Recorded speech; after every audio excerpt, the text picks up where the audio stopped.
At 16, my family kicked me out after my adopted sister framed me. 10 years later, she confessed, but it was too late. They'd already destroyed me. My family eliminated me overnight because of a single untruth. After all, the truth has finally come out. I'm not looking for pity. I just want to tell you how everything went down. Ryan, a 29-year-old guy, was 18 the night my life ended without dying. My family was having one of those large Saturday meals. Grandparents, uncles, cousins, the entire family. My parents enjoyed putting on shows when the house was filled. Mom was always in her element when there were others watching her, chatting loudly and boasting about how close our family is. Dad barbecued meat outside, while my brother and I carried chairs from the garage. And then there was Claire, my adoptive sister. My parents brought her home when she was 10 because they had always desired a female. She fit well in from the beginning. Quiet, courteous, and bashful. I used to help her with her homework, teach her how to ride a bike, and defend her when other kids mocked her about being adopted. I never thought of her as anything other than my sister. That night, she was acting odd. She wasn't eating and kept fidgeting with her hands. I believed she was either unwell or exhausted. After dinner, while everyone was in the living room, she stood up, shivering, and announced that she needed to tell everyone something. I recall her voice. It cracked like if she was about to weep. Then she said it. Ryan. He forced me. It did not even register. Everyone froze. The room fell silent, save for the ticking of the clock. My brain did not process it at first. I assumed she meant something different. Perhaps this was a bad joke. Perhaps she was puzzled. Then she said, "I'm pregnant." My father's hand was on me before I could say anything. His punch landed on my face so hard that everything became white. My teeth buzzed and my ears rang as I landed on the floor. My mother started screaming as if someone had died. My brother stood there shaking his head and moaning. "Ryan, what the heck is wrong with you? You are nasty." "Dad." I did not. I attempted, but the next hit arrived before I could finish. "You sick bastard," he shouted, cheeks flushed and eyes wild. "You brought humiliation to our family." Claire was screaming into her mother's arms, shaking, and stating she was terrified. My aunt drew her close, whispering, "It's okay, sweetie. You're safe now." My brother Nathan came forward, spitting straight on my shoe. "Get out," he snarled. "You don't deserve to breathe the same air as us." I looked around at everyone's looks.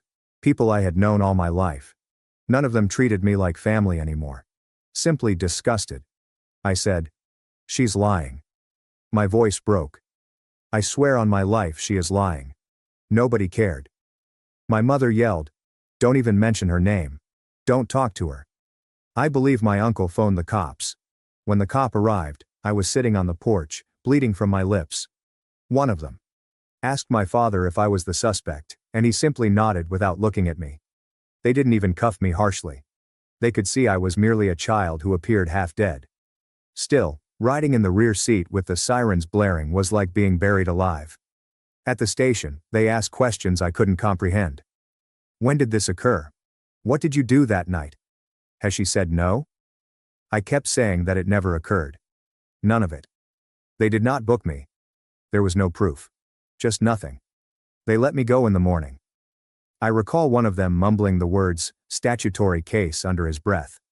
Claire was 18 and I was 16, just a year difference. Yet they had to ask every question in the book.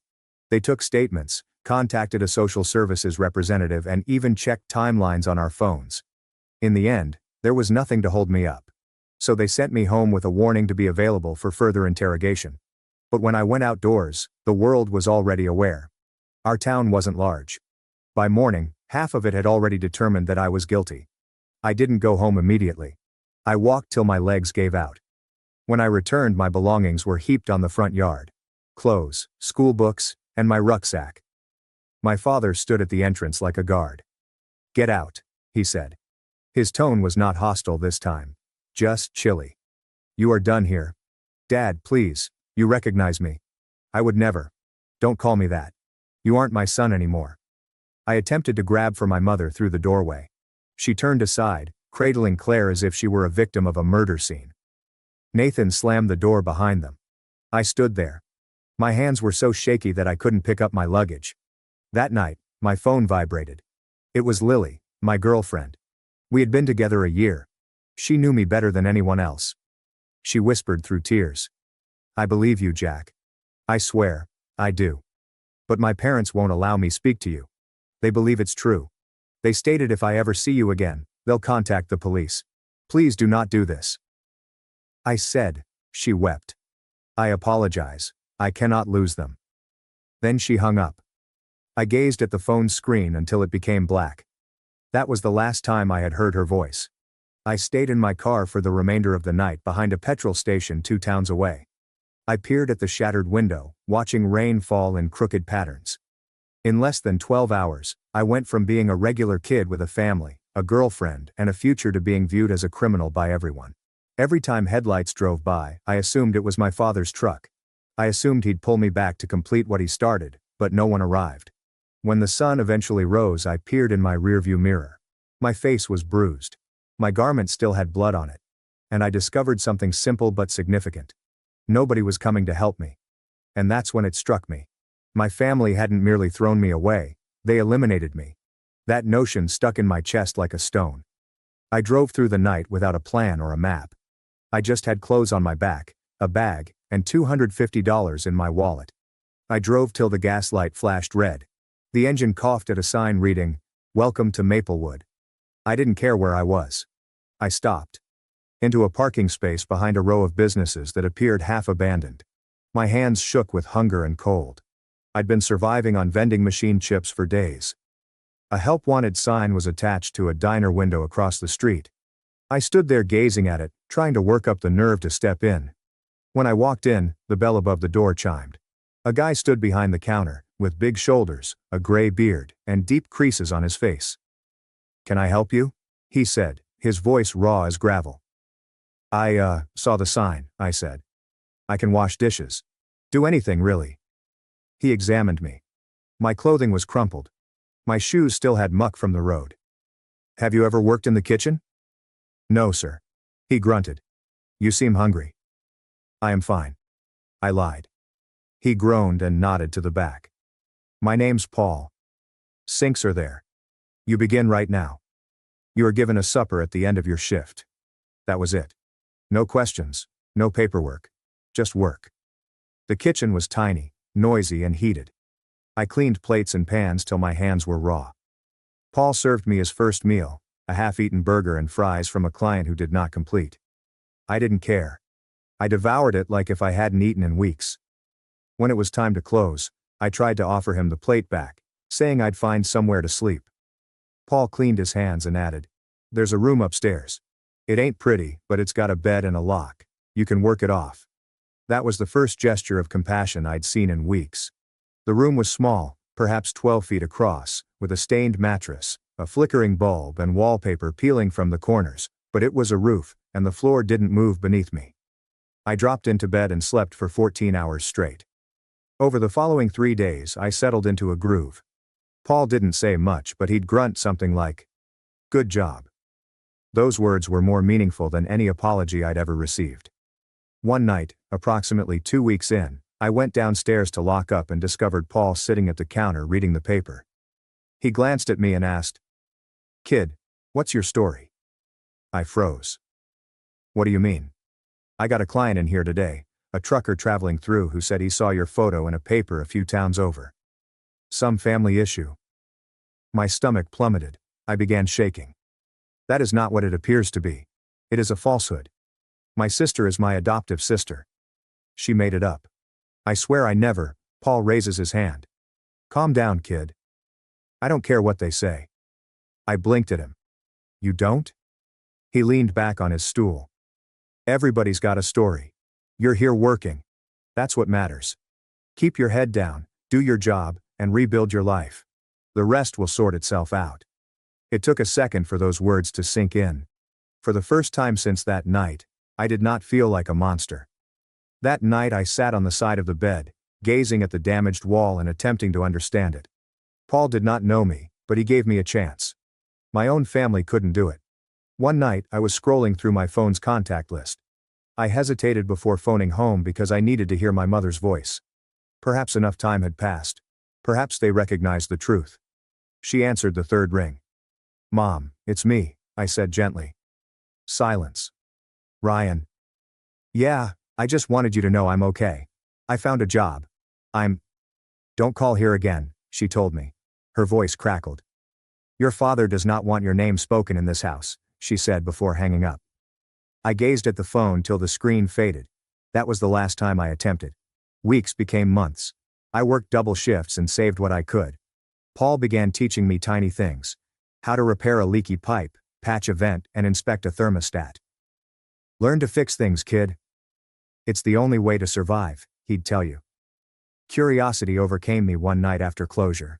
I searched for Claire's name. There she was, smiling in images, tummy round, relatives surrounding her, clutching pink balloons that read, "It's a girl." My mother stood by her, pleased, carrying a baby carriage-shaped cake.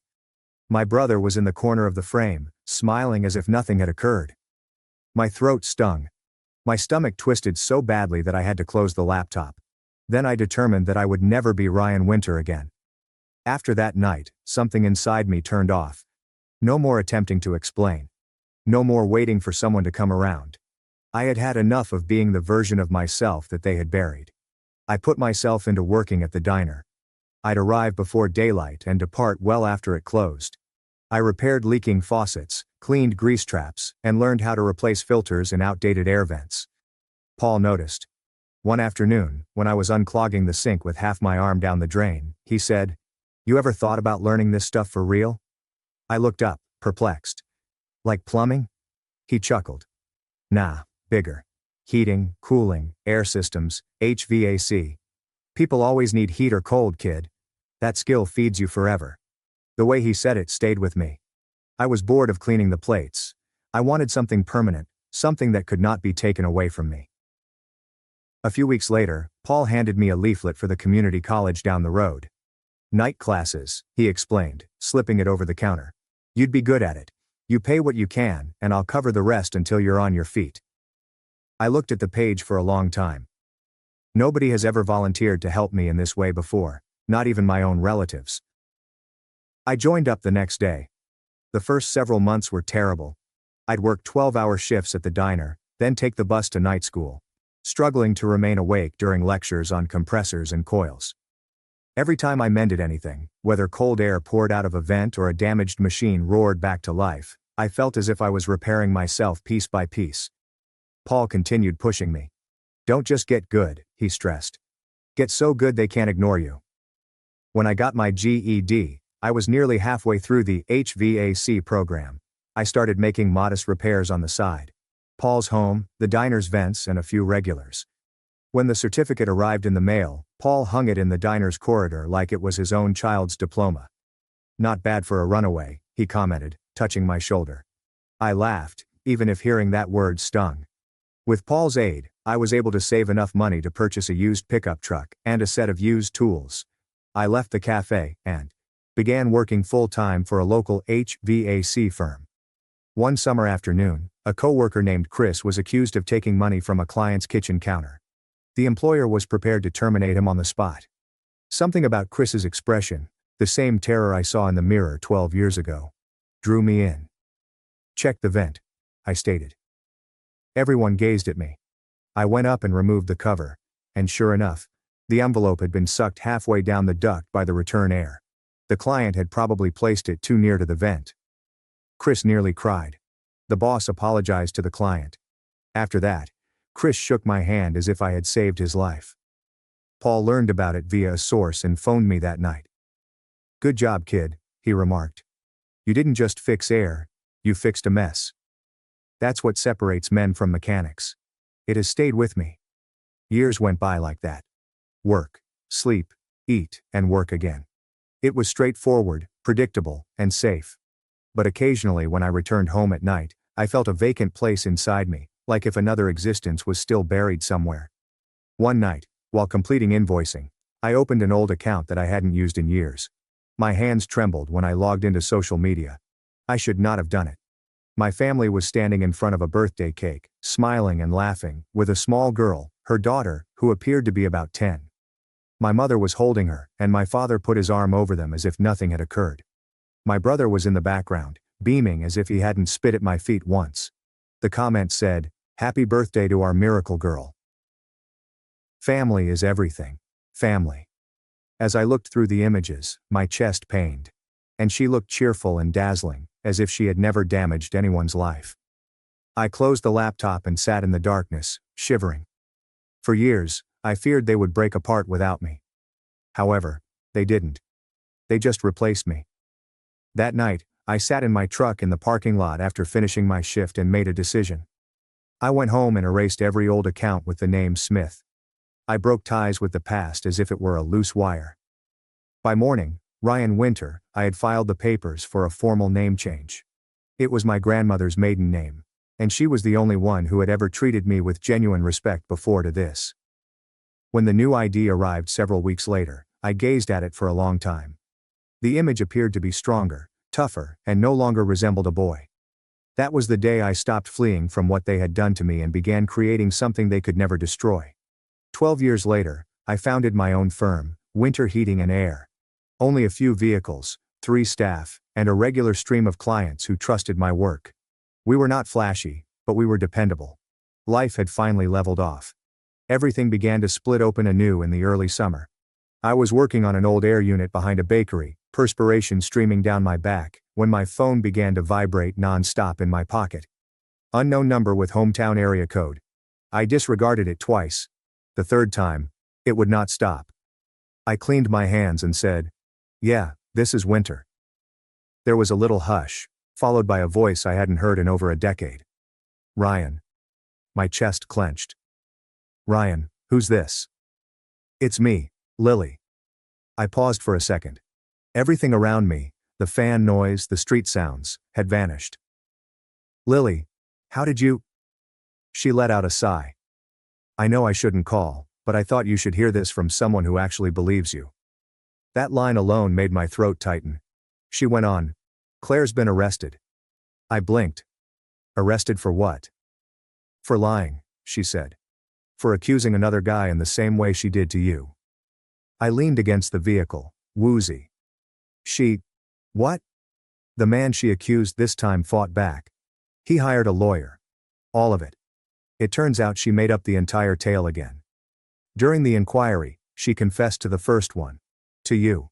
She admitted to lying back then too." The words struck like a sledgehammer. I had fantasized hearing anything like that for years, but it didn't feel right. There was no relief. Only quiet. Lily kept speaking, her voice trembling. She claimed authorities she became pregnant following a one-night affair with Colin, a local heroin dealer. He vanished when she told him. She panicked and accused you since you were present, and everybody believed her. "Ryan, they've cleared your name." Officially, I could not talk. My hand got numb while holding the phone. She paused. "I just thought you should know. I'm sorry it took this long." "Thank you," I eventually said, my voice low. Before I could say anything further, she muttered, "I'm married now. Kids. But I never forgot what they did to you." I smiled faintly, but she couldn't see it. "You were the only one who believed me, Lily. You don't have to feel bad for that." We spoke for another minute, uncomfortable yet gentle. Then she said her goodbyes and that was it. I sat in the vehicle for over an hour, looking at the driving wheel. I wasn't sure whether I wanted to yell, weep, or laugh. My identity was cleared, but it was 12 years too late. By daybreak, the call had begun. Private numbers come first, followed by emails. My company's inbox even received one with the subject line, "Please call us back." Curiosity got the best of me once. I answered a phone number I didn't recognize. "Ryan," a weak voice replied. I immediately recognized that voice, said my mother. "Don't hang up, please," she pleaded hastily. "Claire told the police everything." "We didn't know." I hung up. "They didn't know. They didn't care to know." Later that week, a local newspaper requested a statement. I said nothing. I wasn't interested in sympathy or publicity. I wanted something better. Silence. But the stillness did not endure. My brother then texted me, stating he'd been young and dumb and wished we could start over. My father left a voicemail. "We just want to see you, son. We made mistakes. That's okay. Mistakes happen when you neglect someone's birthday. What they did was their choice. So, instead of responding, I sent letters. Not what they anticipated. No forgiveness. No sweet words. Just the reality. I told them about the nights I slept in my car, shivering. Regarding the moldy room above the restaurant. About Paul, the stranger who took me in after my own family tossed me away. I explained to them how it felt to burn my school ID because their names made me ill. How it felt to see pictures of them laughing around Claire and her daughter as I was cleaning oil pans for scraps. I informed them they hadn't only ruined my reputation. They destroyed my home, my trust, and any remaining sense of tranquility. Every letter concluded the same way. You didn't believe me when I told you the truth. Now you can live with it. I never mailed them. I just piled the letters in a shoebox and stored them in my desk drawer. That night, as I sat in my workshop reading over bills, I glanced around at the tools, trucks and company name painted on the walls, all of which I had constructed myself. Everything I had lost was gone forever. But I couldn't lose everything I'd worked for. For the first time in years, I didn't feel completely erased. I felt written again. They did not do it. I did. However, peace does not last very long. When the truth about Claire went across town, the same individuals who had thrown me away suddenly recalled my existence. It began with a knock on my office door one afternoon. I was working on a thermostat unit on my desk when I heard someone yell my name, Ryan. I stopped. I turned, and there she was. My mother. She appeared smaller and older, as if someone had sucked the life out of her. Her hair was gray at the roots, and her hands shook as she grasped a foil-covered casserole dish. I made your favorite, she said quietly. Chicken and rice. You used to love it. I was unable to move for a brief moment. The fragrance reached me and my gut wrenched. I remembered the last time she had prepared it. The night before, everything exploded. I stood up gently. Why are you here? Tears flooded her eyes. I just want to see you to say sorry. We were wrong. Claire lied. We know that now. I leaned on the countertop. You're 12 years too late. She wiped her nose. I didn't know what to believe back then. She was weeping. And your father, I interrupted her. You didn't even ask me. You didn't let me speak. You kicked me out and told me never to call again. She was getting closer. Please, Ryan. Don't call me that, I retorted. You lost that right. She flinched as if the words had touched her physically. I pointed to the door. You should go. She paused and placed the dish on the counter. At least eat this, please. I gazed at it. Throw it out when you leave. I felt nothing when the door closed behind her. There is no wrath, no grief, nothing. 2 days later, my father showed up. I was out on a repair call when I noticed him standing outside the office, leaning against his truck as if he owned the building. He grinned as if we'd had a normal quarrel years ago. Hey son. I did not respond. You've done good for yourself, he replied, gazing around. Business, trucks, employees. I'm proud of you. Get to the point, I instructed. He moved his jaw. Your mother's not doing great. She cries every day. I assumed we could all sit down and clear the air. Cleared the air. I nearly laughed. You beat me and threw me out. You left me homeless. You cleared the air that night when you told me I wasn't your son. He was fuming. I was angry. You have to understand it was a different time. Things looked bad. So, you hit first. Asked questions. Never. His expression hardened. You don't have to keep holding on to hate, son. I'm not holding on to hate, I said, taking out my phone. I'm holding on to self-respect. He frowned. What are you? I pushed a button. Security. I've got someone trespassing at the front. Big guy in a red jacket. His demeanor immediately shifted. You're calling security on your own father? You're not my father, I said. You're a stranger who ruined my life. A few minutes later, the security guard from the adjoining building approached and ordered him to leave. Dad cursed all the way to his truck, slammed the door, and drove out of the lot. When the stillness returned, I just sat at my desk, gazing at the exact location where he had stood.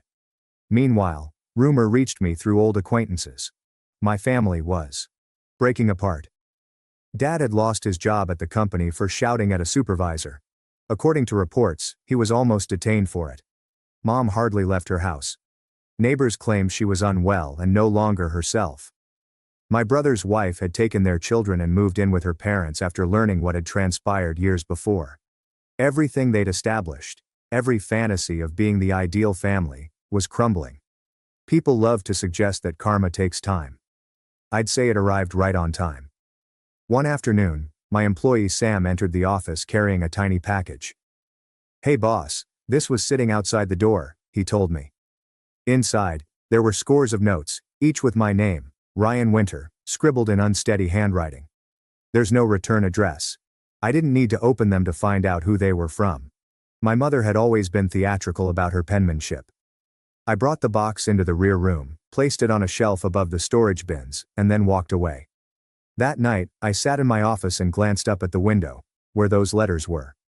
I considered all of the phrases within, which were most likely apologies, justifications, or maybe Bible verses about forgiveness. However, forgiving is a luxury for those who have not spent nights sleeping in their car, wondering why no one believed them. I did not seek closure. I desired distance. So I kept the letters sealed. Every last one. I kept them in the box, locked up. They sought forgiveness because it made them feel lighter. Not because they earned it. They did not want me. They want atonement. And I was not giving it to them. I gazed up at the sky and said to myself, "They erased me once. Now I will erase them forever." I assumed that was all. The end. However, the past has a way of finding gaps to crawl through. It was 3 months later when I received the letter. Plain white envelope with no return address. The inside contained a single piece of paper. "Claire Harrison requests to meet with you in Maple Ridge Correctional Facility." For a long time, I simply gazed at it. Her name appeared odd on print, like if it no longer belonged in my life. I dumped it in the garbage, then got it out and threw it away again. But the concept remained. For the last 12 years, I'd pondered what I'd say to her if I ever saw her again. Perhaps it was time to find out. So a week later, I drove to the jail. It was 2 hours away, in the middle of nowhere. The guard at the front desk read my ID, buzzed me in, and brought me to a drab visiting room that smelled like antiseptic and stale coffee. I sat down at a metal table, my hands flat on the top. Others around me muttered quietly. Wives, children, and parents were all visiting loved ones. I was not one of them. Then she stepped inside. I scarcely recognized her. She was slimmer, almost delicate in appearance. Her complexion was pale, her hair was tightly pushed back, her face was lined, and she looked fatigued. The girl who screamed in front of our family, gripping her tummy and calling me a monster, suddenly resembled a ghost. She sat across from me, her eyes flickering up briefly before dropping to the table. "Thank you for coming," she said quietly. I didn't answer. She twisted her hands in her lap. "You look different," she added after a pause. "Older." "You look guilty," I remarked. Her eyes filled instantaneously. "I deserve that." "No," I said quietly. "You deserve worse." She nodded slowly, tears forming. "I understand, and I apologize. For everything. For lying. For wrecking your life?" "Why?" I inquired. My voice came out low and steady. "Why me?" She glanced down, her voice shaking. "Because you were safe to blame. You were calm and never fought anyone. I worried because I knew everyone would believe me since you were the sweet and easy one." I leaned forwards. "You panicked, so you destroyed my life. You panicked, so you made your own brother the villain?" Her shoulders trembled. "I didn't think it would go that far. I thought maybe you'd just deny it and people would forget and I'd get sympathy until I figured something out." "Sympathy," I reiterated. "You got that? You got a house full of people loving you, protecting you, throwing parties for you while I slept in a car behind a gas station." She put her fists against her eyes. I know what I did, Colin." She paused, her breath seizing. "Colin was the one who actually got me pregnant. He was a traitor. I slept with him once. I informed him I was pregnant. And he laughed. Said I was insane. He threatened to flee if I informed anybody. And he did. I wasn't sure what to do. So I blamed you since you were present." I simply gazed at her. I didn't feel furious anymore. Simply hollow. "You ruined my life," I said calmly. "Do you realize you took everything from me, including my family, girlfriend, and name? You turned me into a monster and made me afraid to trust anyone again." She cried and wiped her nose with her sleeve. "I've thought about you every day in here," she said quietly. "I hate myself for it. I can't sleep. Every time I close my eyes, I see your face from that night." "Good," I said frankly. "You should see it. You should never stop seeing it. She glanced up in desperation. There is something more. My daughter was never told the truth. Claire responded. Mom said it would confuse her to change the story. So she still thinks it's you. I gazed at her, startled, even after all had been revealed. She nodded faintly. They argued she was too little to comprehend, and admitting they were wrong would only reopen old hurts. They'd rather retain the deception than face the consequences of their actions. Claire mentioned seeing your photo. Older ones from before anything. She wonders why you haven't come around. That hurt her more than anything else, she said. Somewhere out there was a child, not mine, roaming around believing the same lie that ruined me. I rose up, my chair scrapping against the floor. Several folks turned to look. You don't get to tell me that, I said. You don't get to throw that on me now, like it's something I can fix. She extended a shaky hand. I'm sorry, Ryan. I really am. I can't undo it. I just needed you to know. I gazed at her and didn't feel anything. Not relief or closure. But the end of anything. You took 12 years from me, I remarked gently. I hope you never sleep peacefully again. She was weeping hard and choked on her words. I deserve it, she stated. All of it. I bent down slightly and caught her gaze one final time. You do. Then I turned and went away. The guards remained silent as they buzzed the door open. I got into my vehicle and sat there, hands grasping the steering wheel, looking at the fence in front of me. I expected to feel free after seeing her, like if I had won. But I did not. There was no win in it. It's just fatigue. When the truth is revealed, certain things remain unchanged. Some things remain fractured even after you stop caring. But when I started the engine and drove away, I knew something. Walking away, not forgiving, not exploding, simply leaving. That was its own type of strength. For the first time, I did not feel erased. I felt done. A year passed following that visit to the penitentiary, and life began to make more sense. I sold my previous modest house and purchased a new, nice one just outside of the city. 3 bedrooms, a fenced yard, nothing extravagant, but it was mine. Every wall, every nail was paid for with work I did myself. Then there was Olivia. I met her through a customer. She was a graphic designer who came in to redesign the company's logo. I hadn't planned on dating anyone, yet she exuded calmness. She didn't ask many questions about my background, just saying, whatever it was, you're not that guy anymore. We'd been together for a year now. She moved in with her cat, and I adopted a rescue dog named Edgar. Between the 3 of us, the place seemed alive again. Work, Olivia, Edgar, and tranquility. Then one morning, an envelope arrived in the mail without a return address. My stomach constricted. I assumed it was another apology from my family, but as I opened it, the name inside made me halt. Thomas Kenderson. Claire accused a second man. His penmanship was tidy, brief, and to the point. Mr. Winter, I'm filing a civil case against Claire for defamation and emotional damage. You deserve that justice too. My lawyer says your testimony would help both of us. If you're interested, call me. I read it twice. Then I phoned him in the afternoon. We went to a coffee shop the next day. He was about my age, perhaps a few years older. He shook my hand as if we had known each other our entire lives. Feels weird, doesn't it? He remarked, as if we were both affected by something. Yeah, I commented. But I guess we both survived it. We spent an hour chatting about everything. When he asked if I wanted to participate in the case, I said yes without hesitation. I'm in, I said. The case took months, but this time I wasn't fleeing or hiding. I appeared in court, sat across from Claire and spoke the truth, calmly, steadily, and without anger. I didn't even glance at them when I talked. The attorneys lay everything out. False charges, manipulation, emotional harm, and proof that she had done it again. When the judge finally ruled, the courtroom fell quiet. Walking out of the courthouse, I felt lighter than I had before. My reputation was officially clean. But it wasn't just that. It seemed like a ghost had finally ceased following me. For once, my name was not hidden in shame. It stood beside phrases like truth, justice, and vindication.